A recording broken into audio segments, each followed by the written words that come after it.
Gente, super boa tarde. Que bom que todo mundo apareceu por aqui. Só que estamos a 5 metros de distância, né? Mas, por isso mesmo, gostaria de pedir que aqui, dentro da Fundação Belove, com todos os cuidados, a Fundação Aleixo Belove, né, que está criando esse maravilhoso Museu do Mar, Aleixo Belove, que vocês mantenham suas máscaras, porque vocês estão mais próximos umas das outras, e a gente pode se falar, é um bate-papo sobre museus, que a gente vai fazer aqui hoje, conversando sobre coisas que nos interessam muito de perto. Todo mundo aqui, pelo que eu vejo, da plateia, que é grande, tem aproximadamente meia dúzia de museólogos, né? Então é muito bom que seja assim. Salvador está curtindo a existência de um novo museu, que ainda não foi inaugurado, mas que todo mundo acompanha a execução dessa obra com muito carinho, expectativa, porque é uma obra de uma doação imensa e também de uma competência muito grande, né, do navegador, agora não tão solitário, mas já foi muitas vezes navegador solitário, o Aleixo Belove. E eu estou hoje aqui na qualidade de uma motivadora, né, uma incentivadora para os debates a respeito do patrimônio cultural, a respeito das nossas exposições museológicas, de maneira que a gente possa continuar atuando mesmo em tempo dessa pandemia terrível que nos assolou todo esse ano de 2020. Mas como a alma não é pequena, como diz o poeta, a gente continua navegando, né, nessa pandemia difícil. Então, eu quero agradecer demais a presença de vocês nessa tarde, de um dia bem ensolarado e bonito lá fora, e a gente aqui na penumbra tentando entender um pouco mais do museu na cidade de Salvador. Eu chamei essa apresentação rápida, porque vocês podem interferir, né, depois de alguns minutos que eu estiver falando, se vocês tiverem perguntas, podem levantar as mãos e a gente conversa. Chamei de Museus e Sonhos, porque, de um modo geral, quase todos os museus na cidade de Salvador, no Brasil e até no mundo, eles sempre começaram com um sentimento, uma ideia, né? Um sonho, uma imaginação criativa. E alguns prosperaram, e alguns se tornaram ambientes desagradáveis, cansativos, né? A depender da forma como são estabelecidos. De um modo geral, quando a gente fala em museus, muitas pessoas pensam assim, lá vem aquela opção de coisa antiga para a gente visitar de novo. Mas o conceito de museu hoje mudou muito. E não sei ainda até que ponto a gente vai poder apresentar alguns slides. Aqui agora, não? Tá. Então, a gente disponibiliza depois. Tá. A gente vai fazer o seguinte, eu preparei um PowerPoint, mas vocês não vão poder ver isso agora, e o debate vai se estabelecer no nosso nível do imaginário. E eu escolhi alguns museus na cidade de Salvador, que todos conheçam, para falar exatamente desse sonho, né, de se criar museus. O museu mais antigo da cidade de Salvador, se alguém souber qual é, pode levantar a mão e me dizer. Isso aqui vai ficar parecendo uma sala de aula legal. Bom, o museu mais antigo de Salvador não é o Museu da Misericórdia, como muitos pensam, porque a Misericórdia é um dos prédios mais antigos da cidade, né? Exatamente de 1549. Então, a gente imagina que o início daquele casarão maravilhoso foi ali. Na verdade, o museu mais antigo, instituído como tal, é o Museu de Arte da Bahia.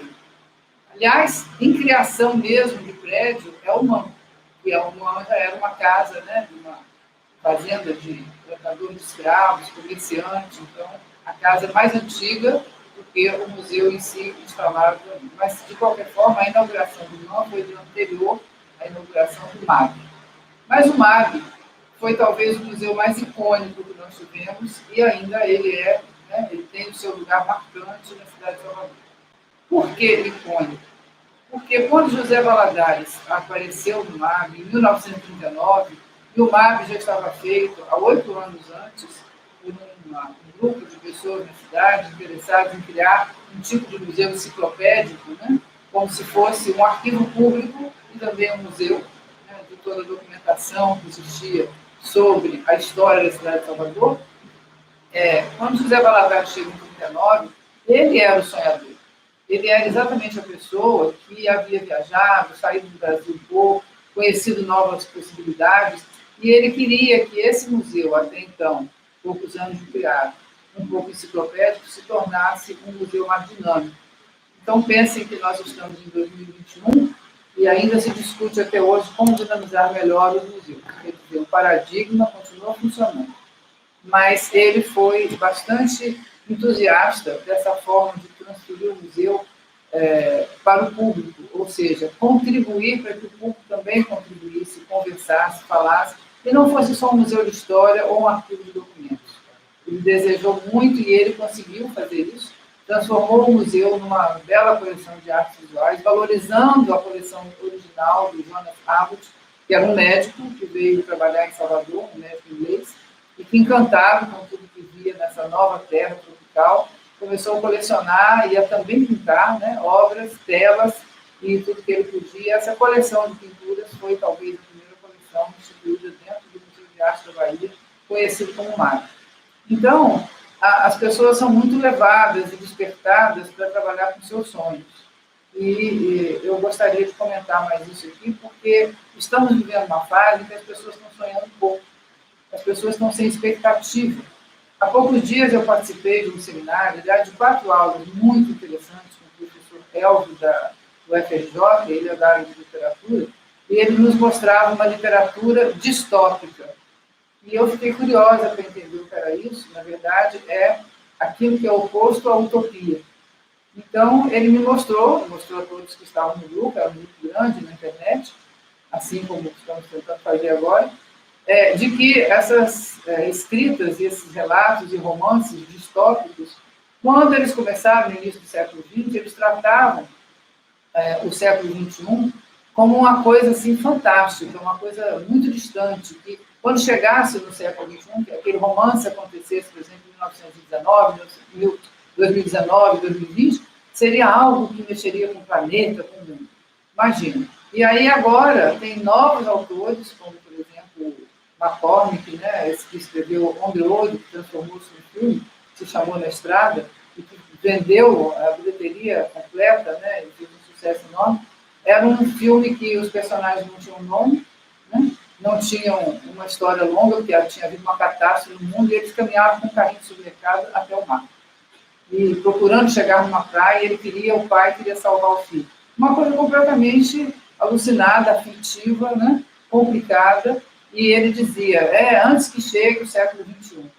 Imagina, estamos no século XXI. E nesse século XXI, que a gente vê tanta mudança com essa pandemia, fica difícil sonhar. Eu tenho certeza, porque eu tenho participado de muitos grupos de estudo, né, de psicologia, de arte, e as pessoas estão com dificuldade de ver o futuro. Tem que aprender a viver o presente. Então, a construção do futuro é sempre um sonho, né? A gente imagina que aquela coisa poderá vir a ser. E isso incomoda exatamente a alma, o coração das pessoas, né? O sentimento de mundo. Que mundo é esse? Para onde vamos? Vamos ou não vamos? A gente acabou de ver agora, né, uma morte triste de um artista da Globo, tão reconhecido, jovem, 58 anos, né, uma pessoa cheia de vida, dinâmica. Por quê? Por causa do Covid. Então, falar de museus parece uma coisa estranha, né? Que, por que estamos falando de museu num mundo que parece tão sem perspectiva? Exatamente para resgatar o sonho. Exatamente porque falar de museus é falar de uma alma social, de uma memória coletiva. E nós não podemos nos furtar de deixar passar ao lado essa memória coletiva, porque é a nossa história de vida. Seja uma vida de 10 anos, uma vida de 5, uma vida de 55, mas tem sempre uma memória. E essa memória é coletiva, porque ela faz parte do conjunto da sociedade. É interessante esse fenômeno da memória, porque nós todos temos trabalhado com a memória. Nós sempre temos uma busca de memória.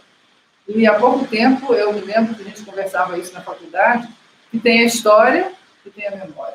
E uma não pode viver sem a outra, porque nem tudo que é só história sobrevive se não houver um grupo de pessoas interessadas em preservar, em guardar, em conversar sobre aquilo, em contar novas histórias, né? Repetir histórias antigas para novas gerações. Esse diálogo de gerações faz parte de uma coisa que a gente chama de educação patrimonial. Não só no patrimônio, mas na vida em geral. Mas existe até uma disciplina recentemente criada, de 20 anos para cá, que todo mundo do patrimônio comenta, que é uma educação para o patrimônio. E os museus guardam bens patrimoniais, guardam objetos de grande valor. Para quem esse grande valor? No começo pode ser um valor mais elite, né? Um valor de pessoas que estão no poder e que querem guardar documentação e obras de arte e objetos que digam respeito àquela história de uma determinada gestão, de um determinado espaço de poder.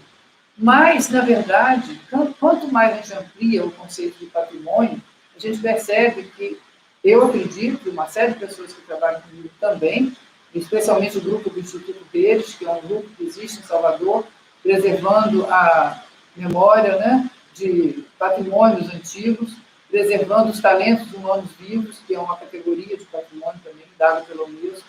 Então, esses grupos com os quais eu trabalho, nós acreditamos que o maior patrimônio, na verdade, é o ser humano.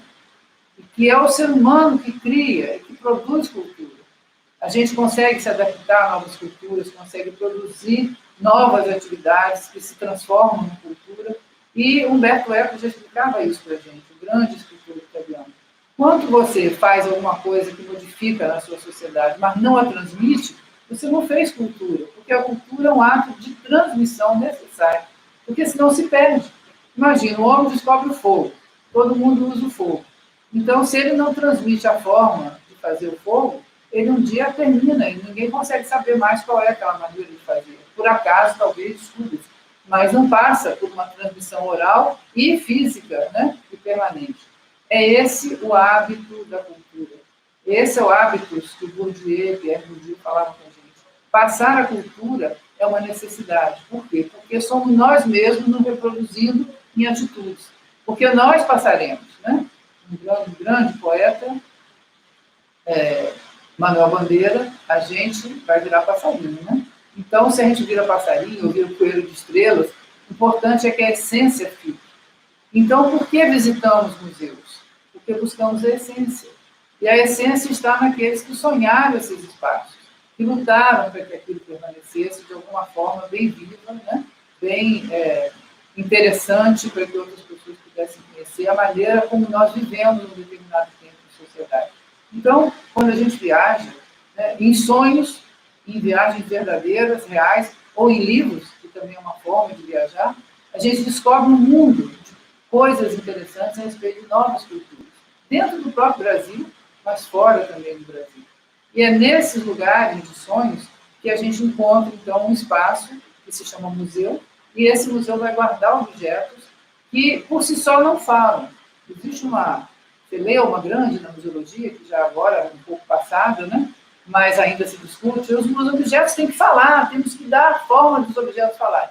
Os objetos só falam se nós os interpretarmos e falarmos por eles, é evidente.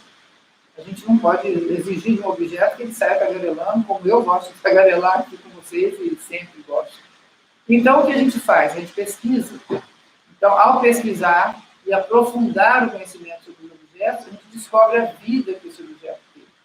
Alguém aqui já assistiu, por exemplo, um filme chamado Violino Vermelho, Red Violin, que conta a história de um violino que começou na Itália em 1300, e vai passando por lugares, vai sendo vendido, vai modificando, mas ele tem uma história. E essa história vai se propalando. Alguém viu? Não. Então, recomendo veementemente. Ele vive por aí nos YouTube da vida, no Netflix, a gente consegue assistir, chama, traduzido, né? Vai ser o Violino Vermelho. Esse violino dá voltas ao mundo desde o século XIII, século XII, talvez, e vem chegar no século XX, na cidade de Montreal, no Canadá, num leilão. E é só isso que eu vou contar, porque tem coisa demais para vocês verem, curtirem, nessa rememoração, né, e nesse movimento de viagens que esse violino fez. Então, ao chegar no museu um objeto desse, evidentemente, a gente precisa ter muita pesquisa e muito cuidado para usufruir bastante dessa história e conhecê-la, né, através desse objeto. E, às vezes, a gente pensa assim, pessoas que vêm nos visitar, elas sabem coisas que nós não sabemos.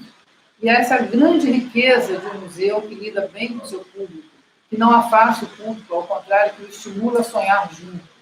Por quê? Porque os objetos já estão inanimados ali. Mas, de repente, uma pessoa chega, como um senhor que foi no Museu de Agricultura que eu visitava, fora do Brasil, e ele disse, nossa, o meu pai como era, e aí começou a contar uma história. envolvido com ele, nunca nos vimos, não sei o nome dele, ele não sabe o meu, porque não houve tempo para isso, mas ele contou a história de vida dele a partir do arado que ele viu no museu. Então, veja, história e memória precisam caminhar juntos. E a gente precisa dar chance ao sonho para ser sonhado, né? Então, um dos museus bem icônicos de Salvador, como eu falei, é o MAB, e o MAB passou por uma série de pessoas administrando, cada um com seu potencial, mas ficou uma marca muito importante do grande sonho de José Valadares. Ele, como um estudioso e educador, né, ele queria muito que o museu falasse com o público, que o público se sentisse bem vendo aquilo que estava vendo, que trocasse ideias, que conversasse com os objetos. Isso era novo, em 1939, ninguém falava disso em outro museu, né? É uma coisa assim, o público era sempre um apreciador. Existem duas maneiras básicas de tratar o público. Você deixa ele sendo um fruidor, ele vai passando ali, vai vendo, mas em silêncio, não faça barulho, né? Não incomode o vizinho que também está assistindo, vendo a exposição. Você é simplesmente um agente participativo, quase inerte. Quer dizer, você participa quase de uma forma inativa, não ativa, porque a atividade é só íntima. Mas há muitos museus hoje, felizmente, e o conceito se ampliou bastante, e a gente tem museus que são grandes centros de diálogo, de debate, de riso. Rir no museu antigamente era proibido. Você vai rir na cultura, vai rir da história? Não pode, que coisa. Não, mas é importante rir. É rindo que a gente aprende melhor. Os grandes pedagogos e terapeutas do nosso século dizem: rir é a melhor terapia, em qualquer circunstância. Porque rir faz com que desabroche em você um sentimento diferente em relação ao mundo, você fica mais livre, fica mais à vontade, você desperta, sai da sua timidez para rir. Então, mesmo que você continue tímido, você está rindo e você está pondo para fora um sentimento, se libertando de alguma coisa que lhe sufoca um pouco. Então, quando você ri, todo mundo ri junto. Quando uma criança ri, todo mundo ri também. E isso faz com que o conhecimento, o sentimento, a energia do outro venha até nós e a nossa passe para ele. E nós somos feitos de energia. Não sei se tem algum aluno meu aqui presente, mas deve ter me lembrar que eu falava muito isso em sala de aula. Os objetos têm energia por terem sido feitos por mãos humanas, né, em trabalhos manuais bastante significativos, ainda que tenham sido manufaturados em algum momento, mas precisou do homem para fazer produzir aquilo ali, da ideia, né, do sentimento. Então, a nossa energia fica imantada, porque nós somos feitos de pura energia. Né? Não é nenhum milagre, né? Isso é da natureza. Nós comemos, nos alimentamos de tudo que nos produz energia, né? Dos minerais que vêm na nossa comida, com legumes, com verdura, né? Vem com medicamentos, às vezes. Então, a gente tem um alimento que usufrui de tudo, da água, né? Dos farináceos, de todos os cereais, tudo isso vem da terra. E a Terra, nossa grande Gaia, ela é uma energia pura, imensa. Então, tudo isso nos leva a crer que estarmos dentro de um museu é ficarmos imantados. Por quê? Porque muitas energias de outros povos, de outras épocas, vão passar para nós. Então, criar um museu é, na verdade, uma atitude de extrema dignidade, extrema competência, eu diria, né, para estar no mundo. Porque não é fácil. Primeiro, você, ao pensar no museu, seja ele da sua própria lavra, como a gente vai falar daqui do Museu da Lodge, né? Mas seja ele também feito de peças e objetos de outras tantas pessoas e culturas, você vai ter que criar uma habilidade muito específica na sua imaginação para fazer resumos, para identificar as peças que mais são significativas, que poderiam estar ali representando muito, e não qualquer peça, qualquer objeto, né? E às vezes tem culturas que descobrem que é melhor colocar todos os objetos que elas têm parecidos. A cultura chinesa tem, assim, milhares e milhares de objetos iguais no museu, porque eles entendem que aquela quantidade de objetos vai imantar ainda mais aquele espaço. E as pessoas vão se sentir voltando numa época em que se fazia aquilo. É um outro conceito, mas também nós estamos falando de energia. Então, marcadamente, eu quis começar pelo MAB, porque o MAB tem coisas que talvez nem todos vocês já tenham percebido. Não sei quem já visitou várias vezes o MAB, porque não é cansativo, é um museu muito agradável de se visitar, e tem, por exemplo, gravuras antigas sobre a cidade de Salvador, e a gente fica reconhecendo espaços que hoje já não são assim, e a gente descobre. Há pouco tempo eu vi, quando estava fazendo uma obra enorme no Forte de Santa Maria, no Porto da Barra, e no museu tinha uma gravura do Forte de Santa Maria. E a gravura era holandesa, e os holandeses escreveram, e quem fez a exposição traduziu muito bem, dizendo que eles falavam o seguinte: esse é um forte muito aguerrido. Quando as caravelas, os barcos chegarem a Salvador, tem que ter muito cuidado com esse forte, porque ele consegue ultrapassar com seus canhões as naves mais distantes. Então, as naus mais distantes. Então, tem que saber chegar de noite, saber chegar em silêncio, quase sem luz. Imagina, falando de um forte que hoje está ali, transformado no espaço do Pierre Berger, né, se eu não me engano, e falando de uma coisa fantástica, que é aquela construção de um forte pequenino, aguerrido, defensor de uma cidade que virou famosa em todo o mundo do século XVIII e XIX, porque Salvador era a porta das Américas, né, no melhor espaço do Atlântico. Lev Strauss sempre disse isso nos seus livros, que devíamos honrar Salvador como uma velha senhora que a gente tem que prestar homenagem, assim como Atenas, assim como Jerusalém. Porque é essa senhora que recebe o mundo todo, porque o melhor porto daqui até Mar del Plata era esse de Salvador. A gente não tinha muito acesso porque os outros portos eram mais perigosos, né? Mais cheios de pedras e de relevos diferentes, então tinha que se esperar muito para atracar bem, para não fundear errado os navios. E Salvador é essa beleza, qualquer hora que você chega, mais que tenha marola, você aporta. E aporta com ventos, né, com ventos saudáveis, como o Berlov sempre comenta, que beleza é chegar e sair de Salvador, porque é um corpo que nos acaricia. Olha que bonito. Então, Salvador tem esse requinte. E esse forte existiu desde os primórdios de Salvador. Eu me lembro que, na época, inclusive, eu fiquei um pouco triste, achando que não deviam ter feito tanta reforma no forte, porque eles caracterizaram, de certa maneira, apesar de colocarem uma coisa bonita, que é uma parte da obra de Pierre Berger. Mas como o Pierre Berger tem tantos espaços lindos na cidade, eu tinha programado outra coisa na minha cabeça para aquilo ali. Sonhei aquele forte diferente, um lugar de náutica mesmo, um lugar onde você pudesse aprender sobre como navegar, ouvir histórias de navegação e circular naquele pier que tem ao lado, tão bonito, né? E aprender também a nadar, aprender a mergulhar, tudo feito através de elementos e atrativos do forte. Mas, enfim, sonhei. É um direito, né? Cada um sonha como acha que consegue chegar lá. Mas as autoridades pensaram diferente. E, no fim das contas, até cortaram algumas daquelas ameias, daquelas paredes antigas para adaptar coisas novas. Eu, no meu sentimento de restauradora e preservadora do patrimônio, achei que não caberia fazer isso ali. Enfim, estou dando um alerta para novas possibilidades de trabalho e novos investimentos que a gente, como museólogo, como historiador, precisa ficar observando e fazer, às vezes, campos de batalha mesmo, batalhas saudáveis, dialogadas, né? Mas que a gente precisa não esquecer que as coisas não podem mudar tanto assim, porque determinados objetos são ímpios e merecem permanecer exatamente como são, apesar de podermos usá-los de outras maneiras, sem feri-los na sua estrutura. Segundo museu, que é também um museu sonhado, né? É o Museu de Antônio Marcelino, o Museu do Tempo Postal, que ganhou esse nome bem depois. Mas quem era Antônio Marcelino? Um jovem de família não muito poderosa financeiramente e que nasceu em Sergipe, mas veio arranjar trabalho em Salvador. Então, se sentia sempre, desde pequeno, muito interessado em história, colecionava tudo que podia sobre história, e os postais traziam muitas histórias. E eu tive a oportunidade de conhecê-lo, de conversar com ele. Ele morava nessa época em frente ao Museu de Arsaca, naquela ladeira do Sodré, e ele disse: professor Bolívar, eu gosto de cartão postal porque não é só a foto, é a história que vem com ele.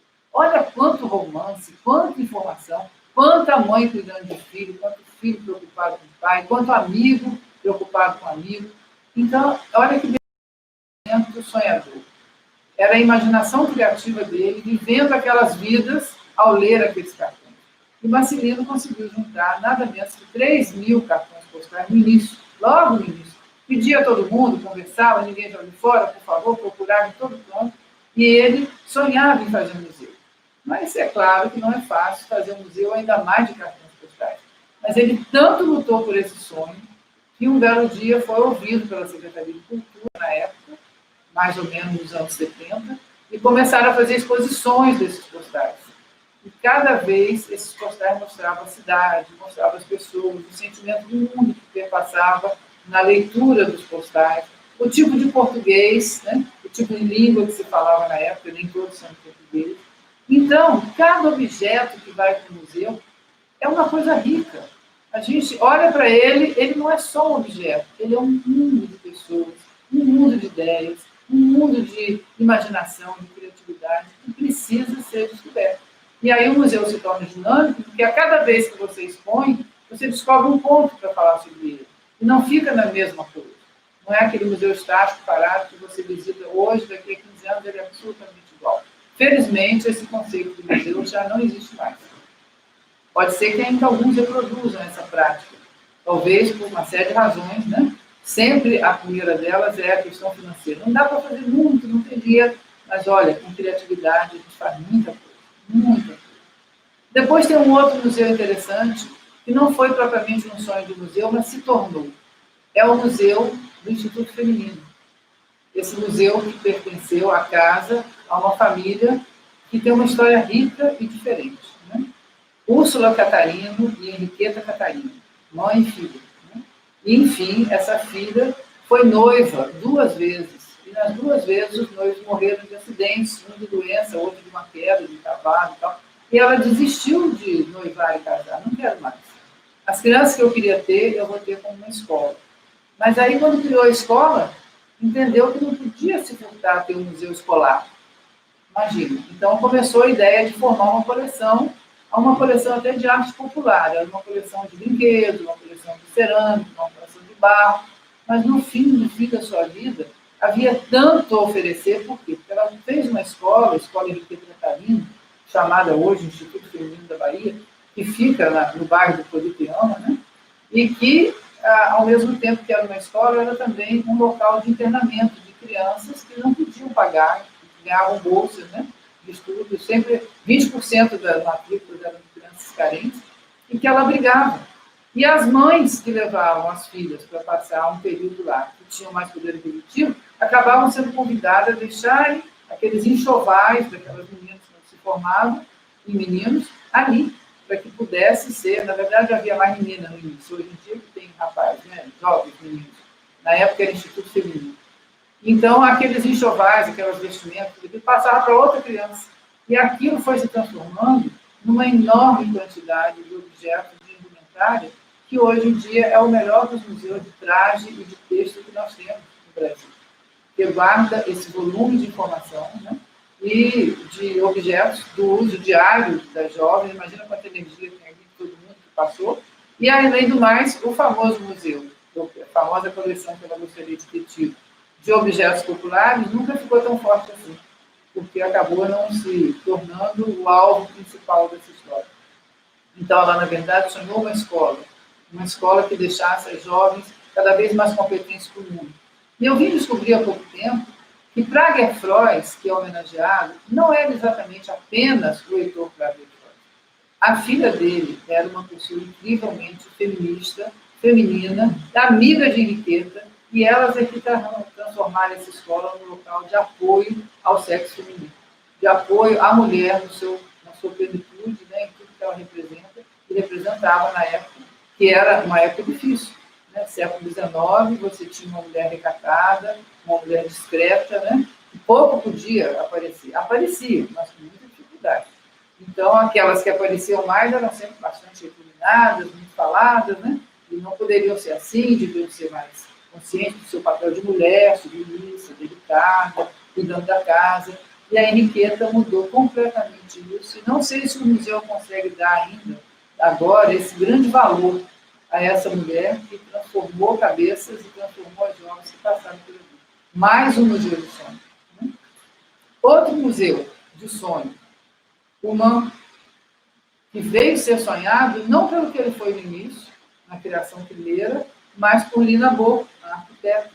Quer dizer, existia a ideia do MAM, o MAM já tinha começado a funcionar com algumas exposições pequenas, temporárias, quando Lina Bo aportou no Brasil. Veio da Itália, fugida da guerra, das confusões, né, difíceis, pelo fato dela ter sido casada com alguém que pertencia ao Partido Comunista, ela também apreciava as ideias do partido, e aí não havia, né, diálogo naquele momento difícil, e ela veio para o Brasil. E começaram a viver e a trabalhar aqui. Então, ela começou a sonhar exatamente com um museu de arte popular. E tanto fez, que angariou uma coleção bastante interessante e vultosa, e começou a pensar em colocar e usar, primeiro no foyer do Teatro Castro Alves, mas depois conseguiu o apoio para ficar no Museu de Arte Moderna. E com isso, ela foi crescendo ali dentro, transformando, e deu vida a esse museu de tal forma que até hoje ele é muito reconhecido na cidade, e apesar de ter passado muitos revés, como quase todas as instituições passam, né, horas com mais poder, horas com menos poder, tanto político quanto financeiro, finalmente conseguiu se colocar na cena baiana como o MAM. Então, o MAM é conhecido no Museu de Arte Moderna, que já fez tantos bienais. Estou vendo aqui Rita, que já trabalhou numa bienal lá. Uma ou duas, não sei. Uma, né? Então. A terceira, porque as duas iniciais tem razão. Então, a Rita trabalhou na terceira bienal. Ou seja, as pessoas de hoje... Você também, Denise? Que ótimo! Você fazia o que lá? Setor educativo. Maravilha. Então, os museus precisam disso muito, né? O sonho começa, mas tem que ter alguém que continue trabalhando para que esse sonho tenha possibilidade de ir adiante. Um museu que se parece o mais antigo da cidade, e que não é, na verdade, porque ele tem 15 para 16 anos só, é o Museu da Misericórdia. Mas ele se situa numa casa que é a mais antiga, talvez, do conjunto das casas mais antigas da cidade de Salvador. Esse museu não foi sonhado pela fundadora das Santas Casas, mas lá bem no início a gente percebe que tem uma raiz boa que deu origem a coisas boas. Por quê? Porque quando as Santas Casas foram criadas, foi um desejo incrível do dona Leonor de Lencastre, Leonor de Avis, de solteira, e depois Lencastre, por conta do marido, e ela nasceu em 1458. Imagine, 1458, essa mulher, menina, querendo ajudar os pobres, ajudar todo mundo que ela via com carência. São mentes iluminadas, que em cada época, né, surgem poucas, mas que fazem a diferença no mundo. E quando ela se tornou adulta, desculpa, um pouquinho d'água para mim. Ela se tornou adulta, jovem, né, de 18, 19 anos, prestes a se casar, ela fez, um pacto com o marido. Você governa Portugal e eu vou cuidar dos pobres. E ao fazer isso, ela descobriu que uma forma seria criar uma instituição que era uma Santa Casa de Misericórdia. E criou isso no final dos 1400, né? Mais ou menos quando a América estava sendo descoberta e aportada por Colombo, foi quando ela conseguiu fazer a primeira. E criou em Portugal. E chamou, né, uma série de pessoas, especialmente da área religiosa, para ajudar nisso. Mas o detalhe importante é que não era uma santa casa só de apoio à fome, sede, né, coisas básicas para que você se mantenha aqui. Ela trouxe cultura. Olha que sonho mais bonito. Ela foi prima do Maurício de Nassau, cuidava de observar tudo que acontecia nos Países Baixos, como inovação, né? A Holanda hoje, Países Baixos naquela época. Então, ela queria saber tudo sobre aquilo. O que está acontecendo? Teatro, dança, música, como assim? E ela começou a trazer pessoas da Holanda para fazerem na Santa Casa e na corte cursos de pintura, cenas de teatro. Então, ela é conhecida em Portugal como sendo uma mulher que implantou o teatro em Portugal, que não existia um teatro formal. Existiam as cenas de rua, né, as brincadeiras. Inclusive, na época, não se podia falar muito de reis e rainhas, nem de nobres. Tanto é que as nossas canções de infância, elas tratam disso, né? Terezinha de Jesus. Quem sabe cantar isso? Canta aí, Denise, deixa eu ver. Terezinha de Jesus, de uma queda foi ao chão, acudiram 3 cavaleiros, cada qual chapéu na mão. O primeiro foi seu pai, o segundo, o terceiro foi aquele que Teresa deu a mão. Isso não é uma mera cantão de roda. Isso é a história do reino de Portugal. Dona Teresa, filha de... vou esquecer o nome agora, Felipe ou Alberto. Agora eu não me lembro o nome do pai, exatamente. Mas era um nome com A, eu acho. E ela simplesmente não podia ser rainha de Portugal, embora ela fosse a filha primogênita, porque era mulher. Então, tiveram que fazer 1000 arranjos para que ela pudesse permanecer com o trono, né? E que tivesse chance de continuar. Afonso o nome do pai dela. Então, ela fazia o quê? Primeiro, o pai acudiu e disse, não, ela vai ser rainha, porque ela é minha filha, eu vou deixar para ela. Mas aí, impediram o pai de fazer isso, porque nas ordenações reais isso não podia acontecer. Uma mulher no trono, jamais, não tinha como. Então, não podia ser. Aí, houve uma batalha, todos lutaram por isso, houve outra batalha, o primeiro foi seu pai, o segundo seu irmão. O irmão faleceu em batalha, então também não pôde ajudar. E ela, enfim, teve um casamento arranjado com um filho de rei espanhol, para poder ajeitar as coisas e ela ficar por perto sem ser rainha. Então, essas histórias eram cantadas na rua, como se fosse um brinquedo de roda, né? Mas para que pudesse falar um pouco da história que estava acontecendo. E, infelizmente, nós não absorvemos isso como história, absorvemos como cantigas de roda. Porque se tivéssemos estudado o suficiente nas escolas para saber, hoje poderíamos ensinar as nossas crianças na nossa escola, tanto a história do Brasil quanto a história de Portugal, cantada em verso e prosa. Seria até mais divertido, né? Enquanto você brinca de roda, você aprende história e outras coisas mais. Em jogos e outros. Hoje fazemos aplicativos inúmeros e ninguém se lembra de brincar com esse tipo de coisa, que daria a nós uma sensação de enraizamento e também de âncora. Éramos raízes, como Portugal, mas crescemos, estamos num barco, a nossa âncora levanta e a gente viaja para outro tempo, para outra época. É bonita a imagem de pensar, né? Que a gente pode sair pelos mares, navegando como os portugueses navegavam, sonhando com outras terras. Então, vejam, tudo isso que eu estou falando, na verdade, tem a ver com um grande elo desse sonho imaginário de mundo. O professor George Steiner é um grande filósofo, faleceu esse ano, infelizmente, em fevereiro, e ele nos deixou com um legado enorme de mostrar que o que mais fica na alma da gente, no sentimento que a gente tem pelo mundo e pela nossa própria vida, são as imagens do universo imaginário. São as imagens de infância, são aquilo que a gente aprendeu com todo o coração. Porque depois, quando a gente aprende estudando, pode ter coração, mas também tem muita obrigação. E quando tem muita obrigação, às vezes a gente cansa, não é bem aquilo que a gente quer, o pai exige que você estude daquele jeito. Não, tem que ser advogado, tem que ser isso, tem que ser aquilo, tem que ser médico. E às vezes não é isso exatamente que você quer, mas você vai porque não tem outra circunstância, você é jovem, é obediente, às vezes não obedece, e aí há muita confusão. Então, ele diz, o que a gente guarda melhor são as imagens de infância. Por isso a infância devia ser respeitada, devia ser trabalhada com carinho, devia ter chance de conhecer um mundo infinito de imagens e de sonhos. A gente permitir uma criança sonhar não significa que ela vai alçar voo para todos os sonhos que ela sonha, mas o fato de sonhar é um oxigênio na alma, um oxigênio no cérebro. Então é muito importante que isso aconteça na idade certa, para depois a maturidade chegando, a gente ter estofo, ter base cultural, ter capacidade de retornar aos nossos sonhos de uma maneira mais amadurecida e mais concreta.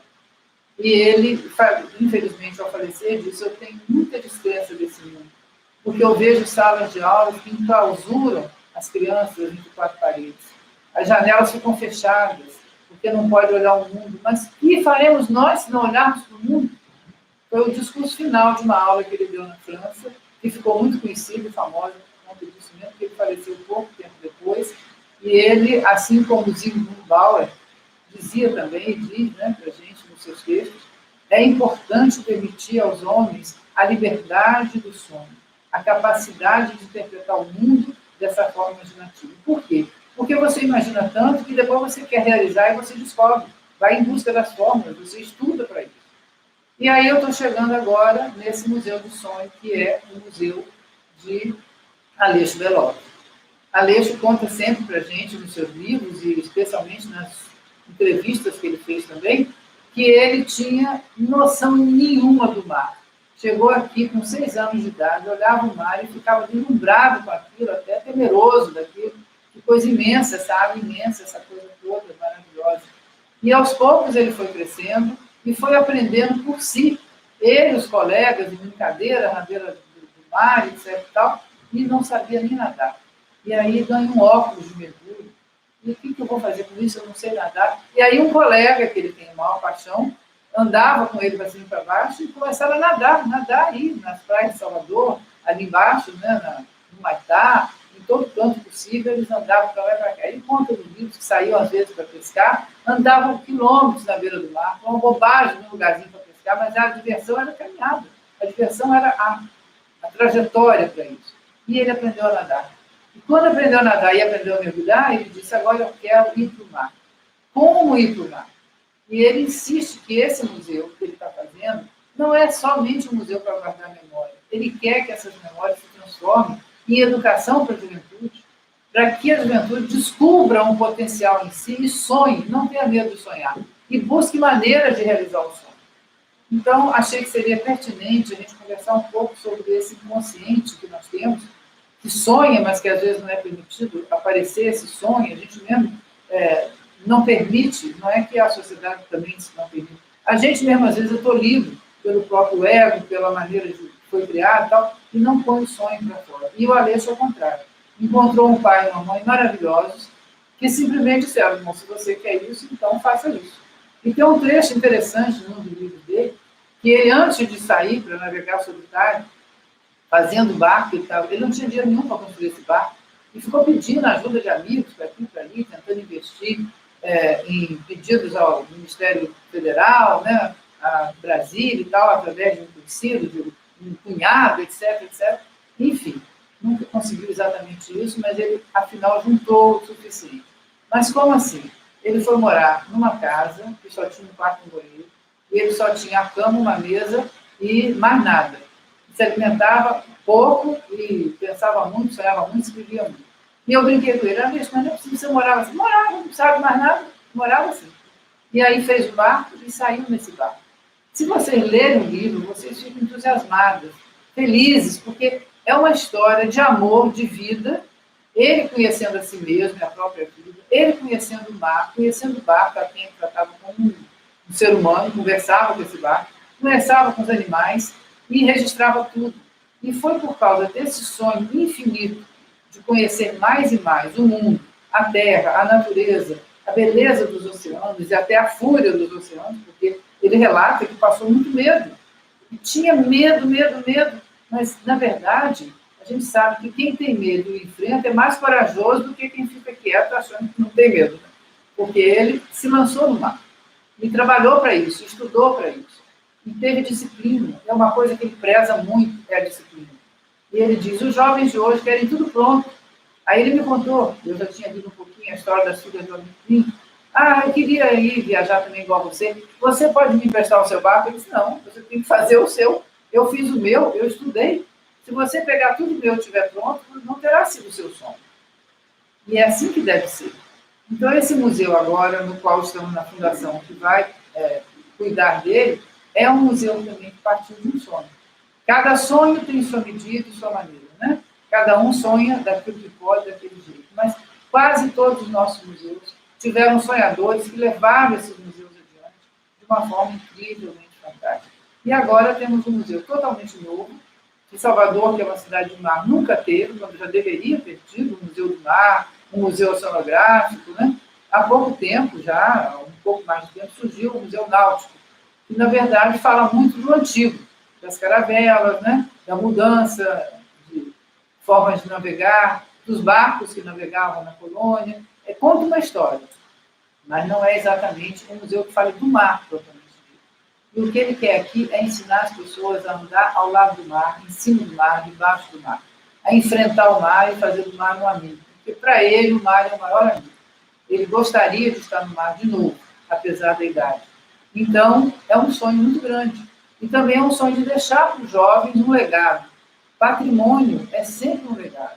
Patrimônio não é a cadeira, patrimônio não é a tela pintada. Isso são símbolos de um patrimônio. Mas o real patrimônio é o legado que a gente deixa. É uma herança cultural que permanece. É isso que a Aleixo está fazendo com esse Museu do Mar. Então, eu entendi que seria interessante a gente trocar ideias sobre isso e expus um pouco as ideias do que eu conheço, não tudo, há muito mais coisa para dizer, mas sem o PowerPoint para vocês curtirem as imagens, eu quase que convido vocês para irem comigo visitar os museus, que seria muito melhor. Mas como eles não estão abertos agora, a gente faz o seguinte, parece que depois vocês vão poder ver as imagens gravadas, né, junto com a minha fala, não é isso? E aí vocês vão examinando se aquilo que eu estou dizendo compete àquilo que vocês estão vendo. E é uma maneira da gente se nutrir também. Geralmente eu coloco na fala quase todas as minhas apresentações, porque eu gosto muito de Heráclito, o grande filósofo grego, um dos, e ele diz assim, que o teu alimento seja o teu remédio, e que o teu remédio seja o teu alimento. Então eu substituo a palavra alimento por cultura, né? Que a sua cultura seja o seu remédio, e que o seu remédio seja a sua cultura. Porque eu sou muito fã de um conceito que eu produzi depois de muitos anos de estudo, que é o da saúde cultural. Eu acredito firmemente que quanto mais a gente conhece outras culturas, não estou falando aqui dessa cultura civilizatória, elegante, chique, de erudição, não é essa, não. Essa daí foi uma etapa na vida das pessoas que existia a forma de pensar a cultura assim. O que eu falo de cultura é aquilo de conhecimento do mundo que a gente pode ganhar, e que a gente pode produzir, e que a gente pode trocar. Uma das lindas falas do Aleixo, para encerrar essa minha fala, com a fala dele, é de que eu viajei para o mundo como um pirata, mas o que eu roubei, entre aspas, foi exatamente a cultura, a amizade, o conhecimento de outras terras, o sorriso das pessoas, a maneira de se portar e de viver. Então, o saque que eu fiz para mim foi colocar na minha cultura a cultura deles. Gente, isso é uma coisa muito bonita de se ver. A cultura deles veio comigo de volta. E eu deixei parte da minha, porque eu sou metade brasileiro, metade ucraniano. Então, tudo que eu sei, que eu pude, eu deixei lá também. Imagina se todo mundo pudesse fazer uma viagem dessa, uma pirataria dessa tão boa, né? Deixasse lá metade dos seus saques culturais e trouxesse a outra metade. Isso seria uma forma de viver no mundo de maneira muito digna. Então, acho que esse era o recado hoje aqui, nessa live bastante rápida, né, para a gente começar a pensar por que uma pessoa cria um museu, por que sonha em fazer um museu. Algumas pessoas erroneamente disseram, isso aí é porque ele está com medo de morrer, vai deixar tudo dele aí para não ficar esquecido. Muito ao contrário, uma coisa que ele não tem é medo de morrer. Quer dizer, ele pode até ter o medo em si do fato da passagem, mas ele se expõe tanto, se coloca tanto para o mundo, uma pessoa dessa que se expõe assim não pode ter medo de morrer. Ele, ao contrário, ele está a serviço do mundo, a serviço da sociedade fazendo isso. Se morrer, morreu, porque faz parte de todo mundo, morreu um dia. Né? Infelizmente, às vezes morremos de maneiras que não gostaríamos, nem amigos nossos, nem a gente mesmo.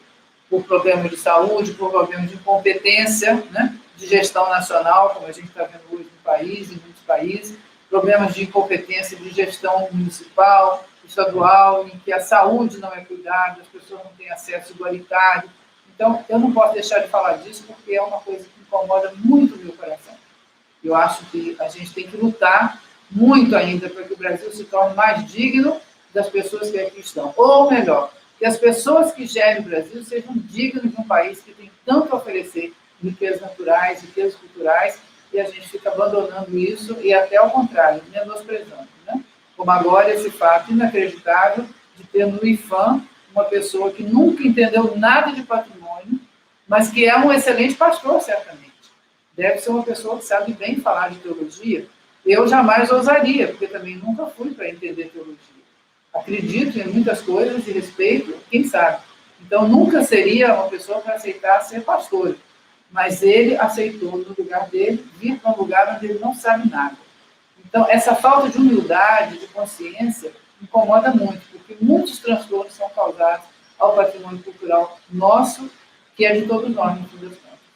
Então, loas para o Aleixo, que conseguiu transformar esse sonho em uma realidade maravilhosa, e o museu está surgindo, vai ser inaugurado, e vai ser muito, muito bem recebido pela sociedade baiana, e que todo mundo aqui nessa sala possa sonhar, ousar sonhar, e, além disso, tentar realizar seus sonhos, que é o que ele mais procura. E eu vou deixar aqui um grande abraço para vocês todos, um coração bem feliz de ter uma plateia seleta, reduzida, mas muito especial ao meu coração. Um beijo para cada um.